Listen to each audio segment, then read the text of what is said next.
Welcome. In this video, I would like to address how to use the digital resources that are available at most American universities. In previous videos, I've described the process of creating APA documents, using Scrivener to collect the text that will move into the documents that I write, using Zotero to keep track of the information that I acquired during research. I've even addressed how to use Google Scholar to find expert information.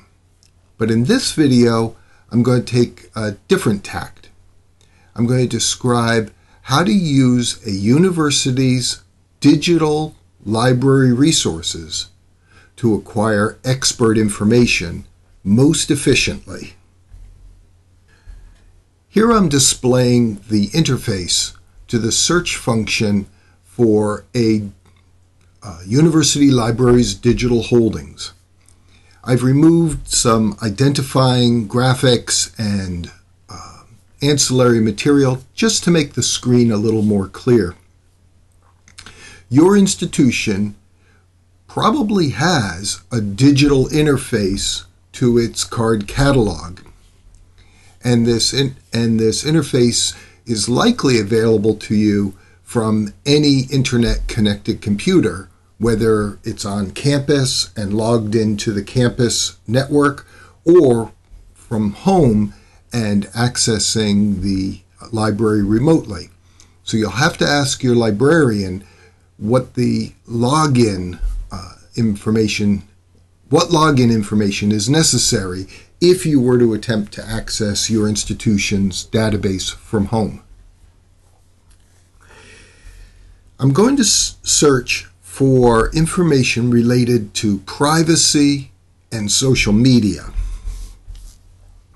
So I'll enter the search function social media within quotation marks and privacy.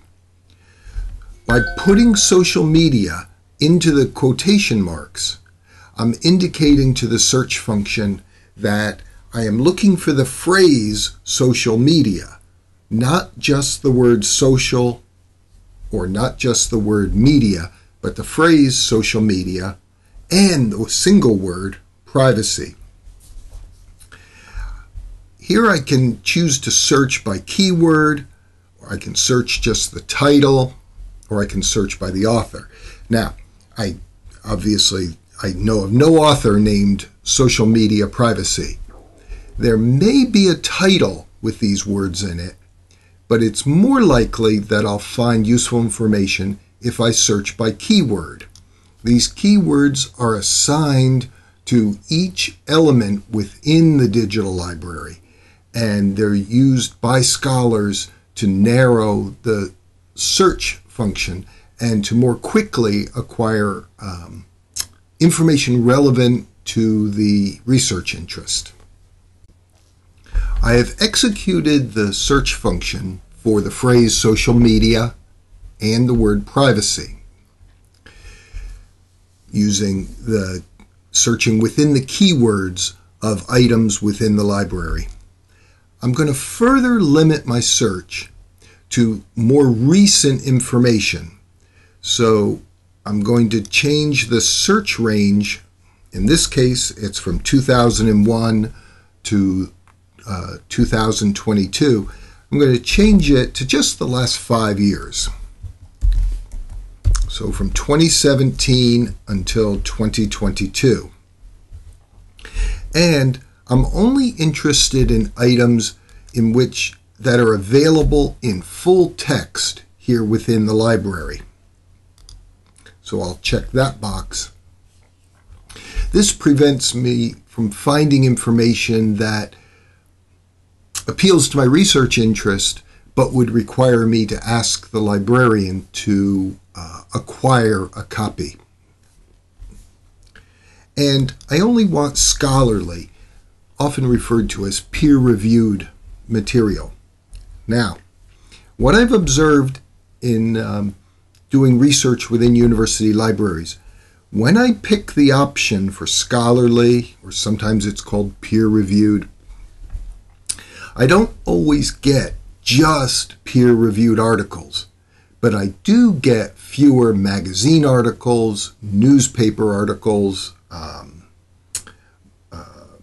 duplications of blog articles, and the quality of the material that I receive is, not all of it, but most of it is of a higher quality than if I were to execute a more general search. One of the things to remember, while I'm searching within a university library, it's still a library. I can find material that's not of a scholarly nature, because that's the nature of libraries, to provide access to information. I need to know how to use the library's search functions to narrow the scope of the searches that I execute. So I narrow them using particular keywords or key phrases in this case. I limit my search to just scholarly material within a specific date range, and I also limit it to searching only for those items that I'll have ready access to through the library itself, and I won't have to ask a librarian to make an interlibrary loan request for the item. Off camera, I also selected the options to limit my searches to academic journals, reports, conference materials, and dissertations or theses. These further limit the scope of the search that I'm executing. So my actual search, if I look here on the left side of the screen, let me zoom in for you, is actually for the phrase social media and the word privacy at the same time, meaning in each of the items that the search finds. I am allowing the database to apply equivalent subjects. So there may be other phrases or other words that are very closely aligned with my search criteria that the system will offer me, even though I didn't specifically request them.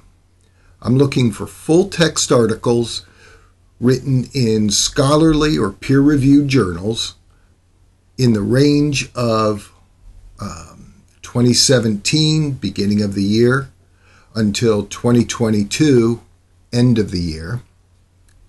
And I'm looking only for items that are available in the library itself. I don't want to have to make a request for an interlibrary loan of a document. And I've, from my source types, I've limited my search to academic journals, dissertations, theses, conference materials, and reports. Here you can see the results of my search criteria. My library found 4,641 items that meet the criteria. Now comes the hard part. I have to both read and think, but I'm going to offer a bit of advice. Always seek to throw away, to ignore items that the library finds.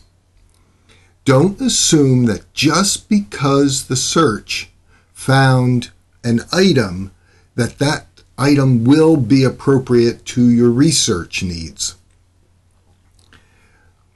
Look at the data and try to cull it. Honestly, cull it with a really sharp knife. There's lots of good information here, but there's also probably even more articles that could lead me astray or would require that I take time to read, and then I don't really acquire information that serves my needs. Now, my research project has me addressing the protection of individual privacy and social media. I don't want to focus on child or adolescent privacy needs, I want to look a little bit more broadly, maybe consider the effect that current technologies have on adult privacy. So the first item, which is about sharenting and children's privacy, and I'm not quite sure sharenting is a real word, but that's in the title of the paper. It's about parenting style, practices, and perspectives. I can ignore that article based solely on its title because the title demonstrates that the article is not aligned with my research needs. The second item, data analytics, social media 3.0, privacy protection perspectives for integrating social media and Internet of Things systems, that might be aligned with my research needs. So I'll open that and look at the information that's displayed. While I don't recognize the authors, I do see that they're associated with a School of Engineering and Information Technology in Australia. Okay, no red flags yet. The article was published in Ad Hoc Networks, and it was published on April the 1st, 2022. Okay, it's a current article published in a journal. I don't recognize the name of the journal, but it's that's not necessarily a bad thing. There are some journals that I recognize as being of low quality, and I know to ignore articles that are published in those journals. I also recognize journals that are of high quality, but there are many journals, and I don't recognize them all. But it was published by Elsevier, which I do know has a corpus of very high-quality journals. The keywords do align with my search criteria. So far I have no red flags. I have no reason to ignore this article. But I'm going to keep trying. Remember, my goal is to seek to get rid of articles, not just collect more and more articles. So I read the abstract. As I read this, it does appear to me to be related to my search function. It's at this point that I then save this bibliographic information and a copy of the PDF file of the article into my Zotero database, where I can read it on my iPad at a more convenient time. So I click the button in Firefox to save this to Zotero, and I can come back to it at a later time. I'll go back to the search results. The next item is socially private, striking a balance between social media and privacy. Wow, that sounds like it might be on topic for me. So I look at the authors, I look at where it was published. Okay, I'm a little bit concerned. It was published in the Iowa Law Review, and I know from experience that law review articles tend to be very technical and very weighted toward the legal requirements and legal consequences of human actions. And that's not really what I'm looking for in my research. I don't want to address the legal issues related to privacy and social media, but there might be other information in this law review article that guides me. So I'm not going to throw the article away yet. I'm going to read a little further. The search terms do align with my criteria, and so I read the abstract and see if this article appears to be related to my needs. Interesting. It does address self-sovereign identity, the theoretical model of providing a person with autonomous control over their information. I hadn't considered that aspect of privacy, so maybe I'd best save a copy of this article and so I can peruse it later. Now, I can always delete items from my Zotero database. So it's not a major problem if I save an article that I end up not using later on.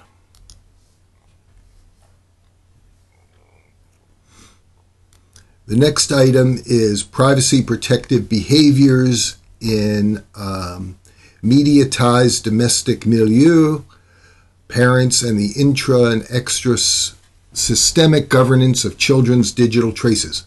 Again, it's focused on protection of child privacy. I'm going to move on.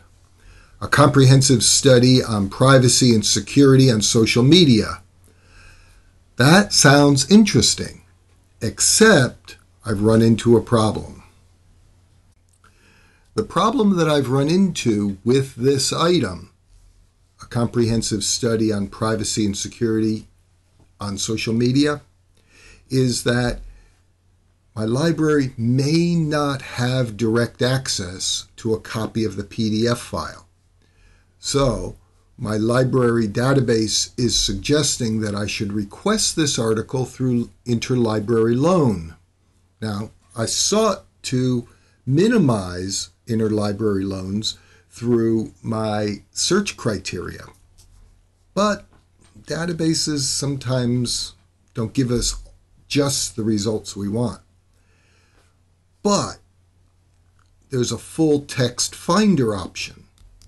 So I'm going to click that and see if my library's database system can find a copy of the article, even though the article itself is not stored directly on a system that our library has direct access to. So I can see that I can see the authors here. I can see the DOI, the digital object identifier for this article.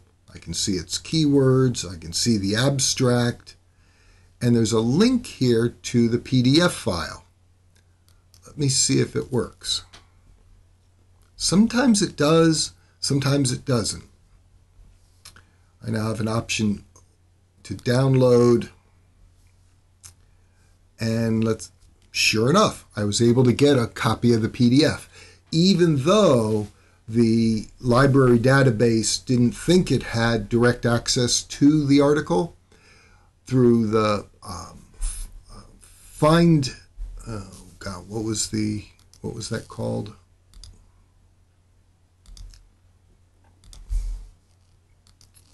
Through the full text finder function, I was able to acquire a copy of the article.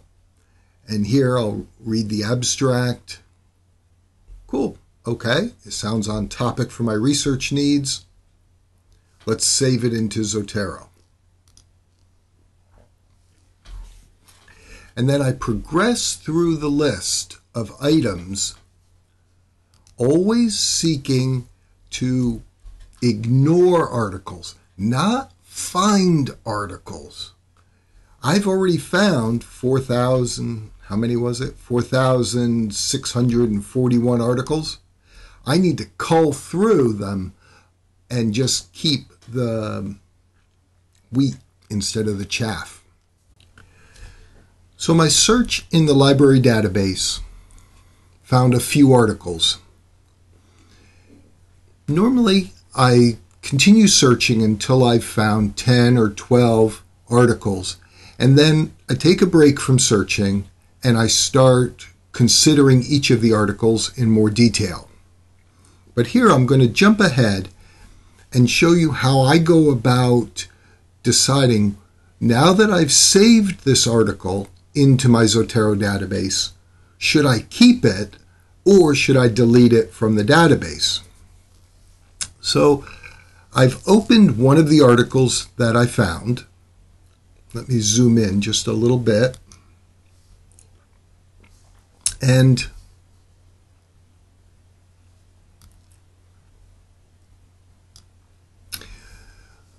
I've read the abstract the title, the authors, and I know the journal in which it was published. None of that contained information that leads me to think I should ignore this article. So I'm going to read a little further. Now, in a future video, I'll describe the reading process. But for right now, I'll summarize it as I read the title first, I read the abstract, I read the introduction, then I read the conclusion, sometimes called the discussion. At each point in that reading process, I'm asking myself, can I throw this article away? Can I ignore it? And if I come to the conclusion that I can't, it's only then do I read the meat, the body content of the article itself. So as I've quickly read through the title, the abstract, the introduction, and the conclusion, I've decided that this is a paper that's probably worth my reading in total. So I'm not going to delete it from Zotero right now. I'll save it, and when I move over to my reading chair, I'll read it on my iPad. I then go to the next item that I saved into my Zotero database, and I repeat the process all over again. Always asking myself, can I throw away? Can I delete this article?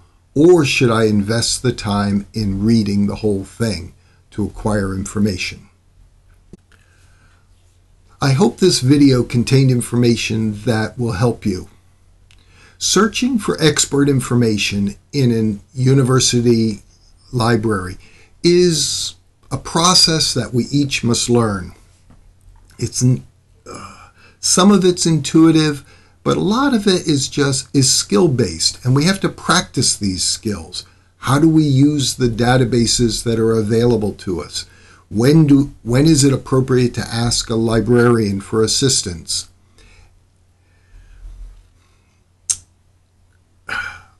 Honestly, I've told almost all of my students over the past 4 decades, I said, when doing research in a library, don't seek to find every bit of information. Seek to find the information that serves your research needs, which means being willing to discard information that's at hand. If we have a copy of an article that doesn't address our research needs, don't invest the time in reading that article. Always be asking yourself, can I throw this information away? Can I discard this article and then give my attention to an article that is more closely aligned with my needs? I hope this video was helpful and that you have acquired a few skills that will make using your university library a little bit easier. And as always, I wish you the best of success in your research, and I hope you have very happy academic writing.